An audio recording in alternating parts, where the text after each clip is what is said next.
Kuanshan Tzu Chi Hospital's TCM Department conducts regular free clinics for the affected passengers. To avoid an African swine fever outbreak among pigs, Taiwanese government is coming up with new ways to process kitchen waste. Welcome to DaAi Headlines and Lori Chen. Thank you for joining us. It has already been 6 months since the Puyuma Express Train incident took place. Many affected passengers are still in the recovery process. Therefore, Kuanshan Tzu Chi Hospital's traditional Chinese medicine department has been conducting weekly free clinics to help care for the survivors. It's been a half year since the Puyuma Express accident, but the pain and scars remain for survivors. 每天晚上都做噩梦，旁边都是一堆的死人那样子，每天都没有间断掉，就跟高医师说，后来高医师就跟我针灸，针1、2次以后，就比较不会了。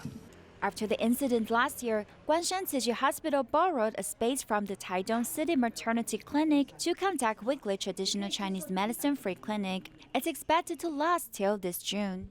At first, I can't raise my hand because my left hand was injured. After Dr. Shen puts 5 acupuncture needles on it, I can raise it. It's very cool. Transportation is already inconvenient for Taidong residents, and this incident has made it worse. Made us feel that we must take good care of them so we can get back to normal as soon as possible. The clinic has many comforting picture books that are purposely chosen from Luyie Library in hopes of healing the pain of the injured patients and their family. We got positive feedback from the patients and their family. We've seen that the books were very therapeutic to them mentally and relieved their stress. The Luyie Library also hosted an emotional therapy DIY workshop that allows children to find the joy and courage to move forward through creative works. It has already been more than a month since Cyclone Idai ravaged through Eastern Africa. The Tzu Chi Disaster Relief Team continues to conduct aid distributions in Zimbabwe. Recently, they have made their way to Zaka to distribute relief supplies to 170 affected households. The recipients expressed their gratitude through song and dancing. Let's see what the current status is. We went to the mayor's office to understand how we can conduct the aid distribution, as well as the procedures of home visitation that the government hopes us to go through. Tzu Chi's disaster relief work in Zimbabwe continues. This is the Chinorumba area in Zaka. In order to distribute aid supplies to 170 affected households, the volunteers visited local government officials first. After reaching a consensus with the government, volunteers began their preparation work. We asked the affected residents to help us transport aid supplies to the distribution site. Despite the shortage of manpower, volunteers figured out some ways to overcome difficulties.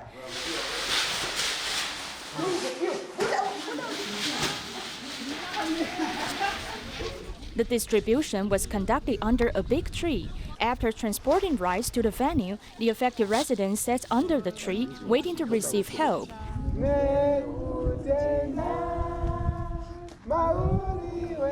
To make the affected residents feel warm, volunteers changed the familiar Tzu Chi song, "We Are One Family," into the local native language. The residents also responded with songs and dances.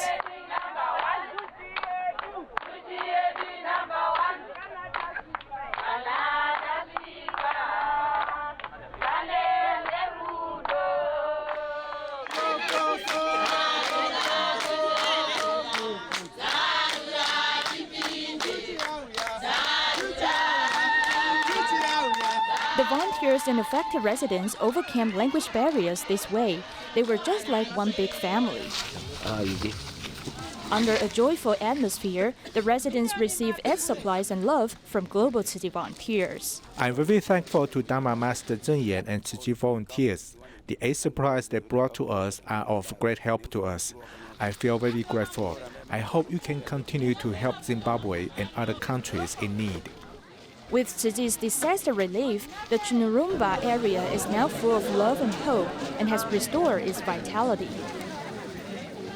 In order to inspire more compassionate giving throughout the community, Kuanshan Tzu Chi volunteers held a gathering at the liaison office. They specially planned various activities for both the parents and children to engage in. They also showed videos on the current situations in Eastern Africa, letting the public know that the affected residents are still in dire need of help. Many people were deeply touched and inspired to help in any way they can. They only have thatched huts in Eastern Africa, so we're in the process of helping them build houses there so that they can have a safe place to live in. The 3 countries in Eastern Africa have been ravaged by the cyclone. Through the detailed explanation and video sharing from the volunteers, the community members were able to learn just how devastating the disaster was. The sharing had brought out many people's compassionate side. At home, there are some empty boxes, so she would take them and cut out some holes and start putting in some spare changes in them. When it is completely filled, she would bring it back, wanting to save other children in need. The goal of this gathering is to let the community members get to know our cultivation ground. At the same time, they can learn exactly what Tzu Chi is doing worldwide for those who are in need. Volunteers also especially prepare various games for the children to engage in and DIY snack tutorials. It's a great way for parents and children to have some quality bonding time together. When the children are actually getting some hands-on experiences themselves, they can learn a lot through the process. They will start to realize that not everything is so easy to make. By doing, they can learn from the mistakes they make and slowly adjust their perspectives on various tasks. At the end of the gathering, everyone all came together and sincerely prayed for a world free of disasters. The Taiwan World Flora Exposition was launched on November 3, 2018, and it's now officially come to a close. It has been running for a total of 173 days, with 7,007 Tzu Chi volunteers devoting their time and effort during this period. That's more than 49,000 hours of volunteer services. In addition, the Humanitarian Ecotech Pavilion attracted around 110,000 visitors, receiving a special award from the Taiwan City Government. What an amazing feat! During the World Flora Exposition closing parade, the crowd cheered loudly for the Tzu Chi volunteers. To end on a happy and positive note, the staff members handed out Taiwan's local specialty flowers to each individual. The atmosphere was filled with festive vibes. For a period of 6 months, a total of more than 16,000 people were involved in the operations. The volunteers were the highlight of the venue. This is the largest and longest-lasting event in the history of Taichung City. This large-scale exposition would not have been possible without the support from various organizations, especially all of the volunteers that dedicated their precious time. The Taiwan World Flora Exposition was launched on November 3, 2018, and it's now officially come to a close on April 24, 2019. It's been a total of 173 days, with 7,007 Tzu Chi volunteers devoting their time and effort during this period. That is more than 49,000 hours of volunteer services. In addition, the Humanitarian Ecotech Pavilion attracted around 110,000 visitors, receiving a special award from the Taiwan City Government.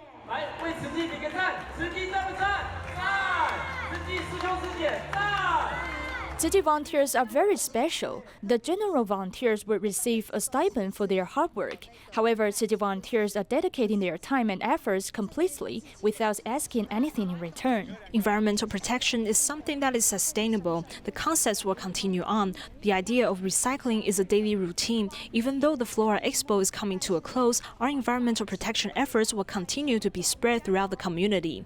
We will keep working hard to educate the public. Just because the Flora Expo is coming to a close doesn't mean that Tzu Chi volunteers are stopping their efforts as well. Promoting environmental protection concepts started way before the Flora Expo and will continue to be a priority for Tzu Chi in order to protect Mother Earth.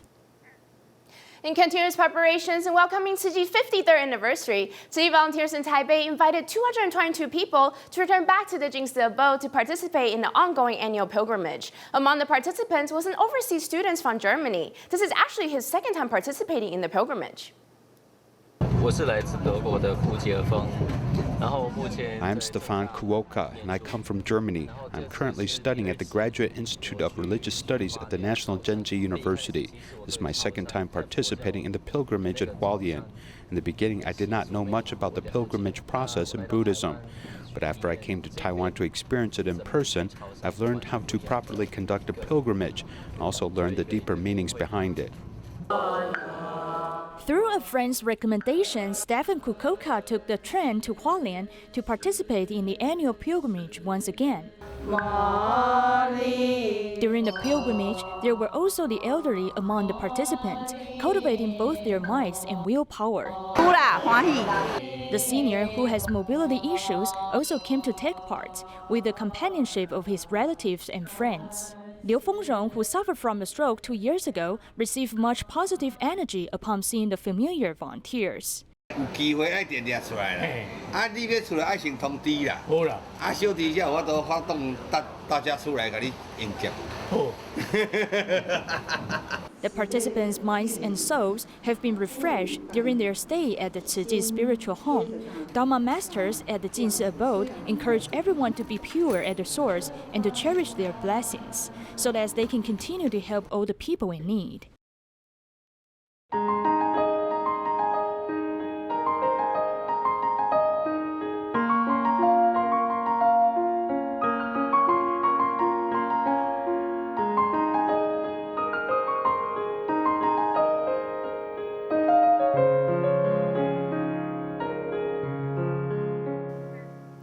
With the outbreak of the African swine fever among pigs, many municipalities have forbidden the public to use kitchen waste to feed pigs. In today's report, we will be examining new ways to process food waste, which can also benefit the environment.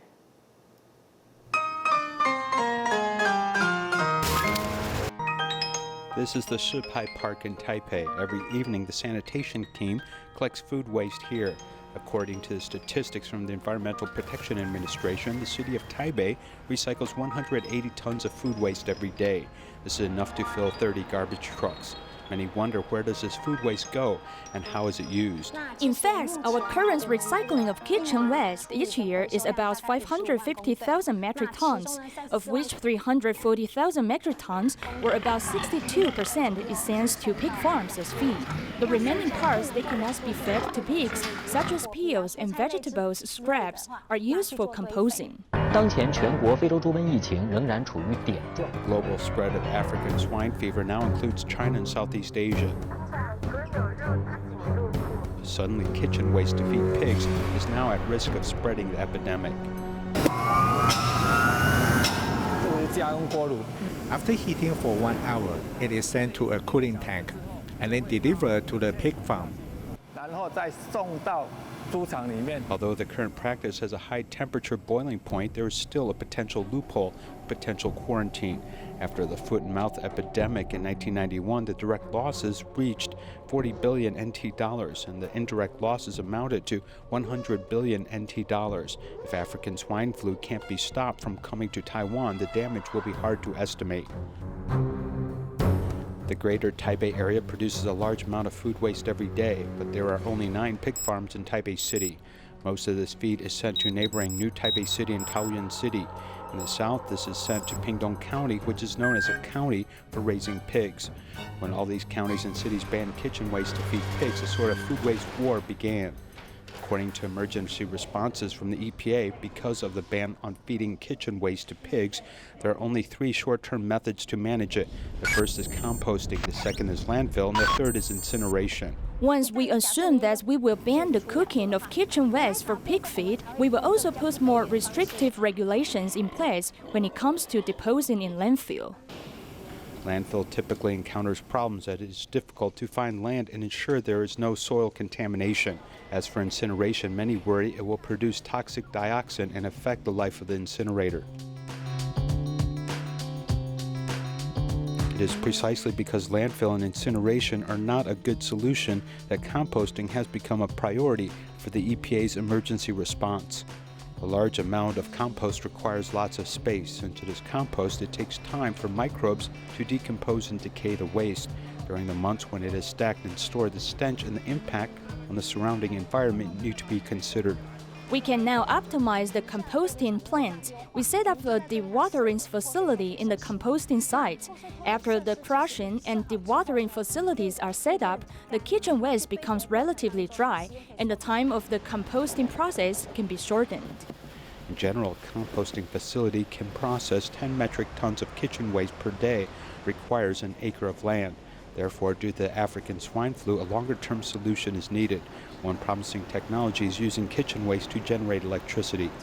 There are 6 counties and cities across the country that has plans to use biomass to generate power. Taichung's Waipu Green Energy Park has already seen the completion of the first phase and is now in trial operation. The official operation is expected in June 2019. So in fact, the future direction that we are giving top priority is biomass power plant.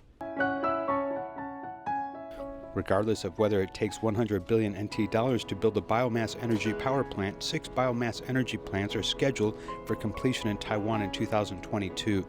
Before this period of time, stricter control preventing African swine flu will be needed, as the future of Taiwan may be at risk.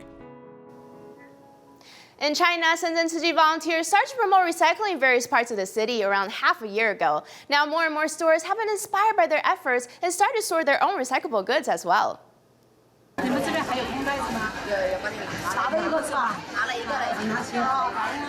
The volunteers walk along the street and ask every store if they have any recyclables, as well as promoting recycling concepts to the public. For half a year, Shenzhen Tzu Chi volunteers have been doing this every day. As we are promoting recycling, the stores on the street started to do recycling. They will help us store the recyclables and put them over here. When we come, we will take them. We come here every day to collect the recyclables. 75-year-old Lori Chen said that we must carry on recycling. As she goes to the streets every day to do it, her health has improved. Dharma Master Zhen Yan told us to take care of our home first and do recycling whenever we are free. If I am free, I'll come to do recycling. The more I do, the happier I am. My health has also improved. In addition to the seniors, there are also company employees and students who have joined the volunteers. All of them wanted to do their part to come and help. Because the earth is our home, this is why we should be protecting it. Environmental pollution is a very serious problem. All of us should learn from the volunteers. When recyclables have arrived at the recycling station, volunteers began the sorting process. The vendors will sort the recyclables and put them in their stores for us to collect them. They will give the recyclables only to us, and they have given us much support. As for the next step, we will invite them to join our events. The volunteers hope that more and more communities can carry out recycling, so the city will become clean and beautiful. In the spirit of Earth Day, a company in Taoyuan led their employees to one of the local Tzu Chi recycling stations to learn more about environmental protection concepts. The volunteers also see the opportunity to talk about the Send Love to Africa initiative.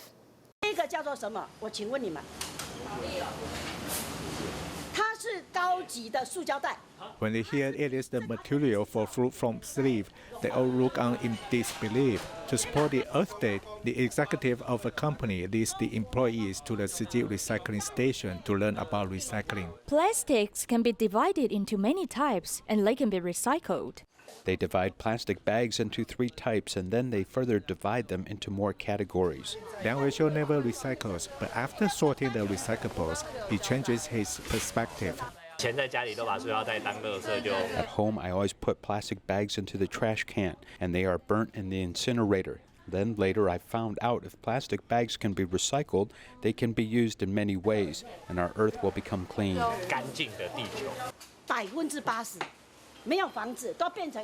These employees hear the pride of East Africa from Tzu Chi volunteer, and the brick cost 10 US cents, so they donate their love to help.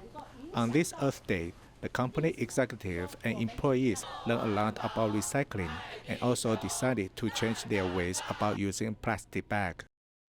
A total of 27 senior citizens from the Guken Little Sun Long-Term Care Station in Ringling gave stunning performances at the Dalian Tzu Chi Hospital. It was their way to personally express their gratitude toward the medical staff members for their unconditional love and care of the past 17 years.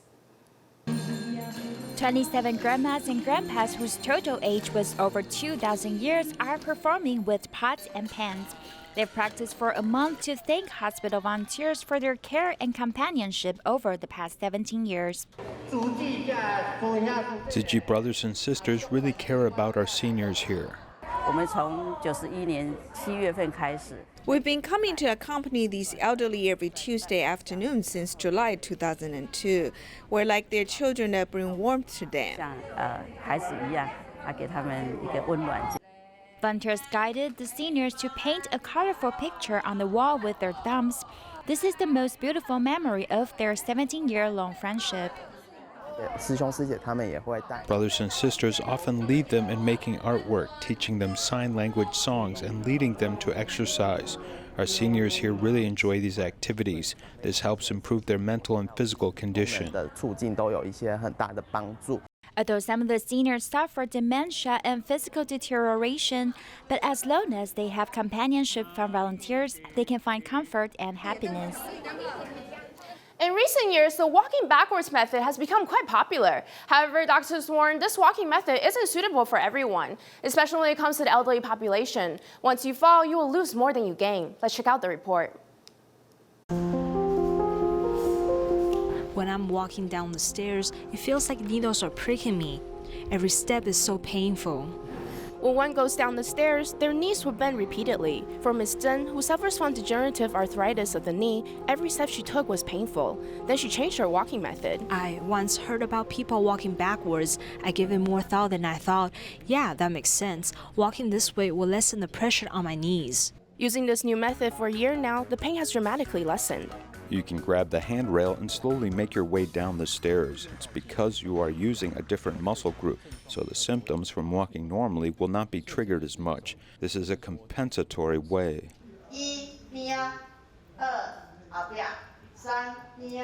88-year-old Grandpa Chen also has the experience of walking backwards. I seem to have regressed a bit since I have to look now, because before I could walk backwards with my eyes closed. Whether it's going down the stairs or walking on flat ground, some people have been calling walking backwards as exercising in reverse. When we're moving in the forward motion, our hips are in a bent position, so it's working mostly on the muscle groups in the front. When we're moving in the backwards motion, the muscle groups in the lower back, rear end, and behind the thighs have a special training effect. One can train their sense of balance and is quite helpful for people who slouch. However, for the elderly, there are certain risks involved. There was an old man that would always walk backwards as his morning exercise routine. However, one day there was a dirt pile behind him, so he failed and injured himself. I would never walk backwards. When you can't see what's behind you, there's always a risk of falling. For the elderly population, it's best to have a family member by your side. Look for a flat, wide, and familiar location if you want to give it a try. Many elderly people do various forms of exercises, such as stretching exercises and pulling actions. This walking backwards thing, we can also think of it as one of these types of exercises. Don't think of it as, this is very good to do, so I will only do this every day. In fact, going down the stairs, it is actually better to turn to your side and go down this way. When you go down, you must remember not to step too far out. For the elderly who have less strength in their hips, they will tend to lean. We still have to be steady in our footing. Keep our hips straight in the middle and keep your body upright when going down. Hold the handrail tightly and walk like a crab. This method is easier on the knees and safer in comparison. It's also much more suitable for people with joint degeneration. Ever since the Brazil Tzu Chi Liaison Office was established in 2018, volunteers have been heading into remote area schools to share Dharma Master Zheng Yanqing's aphorisms with the children. Recently, the theme was on controlling one's emotions. Let's check out these vivid teaching methods. Thank you for watching. See you next time.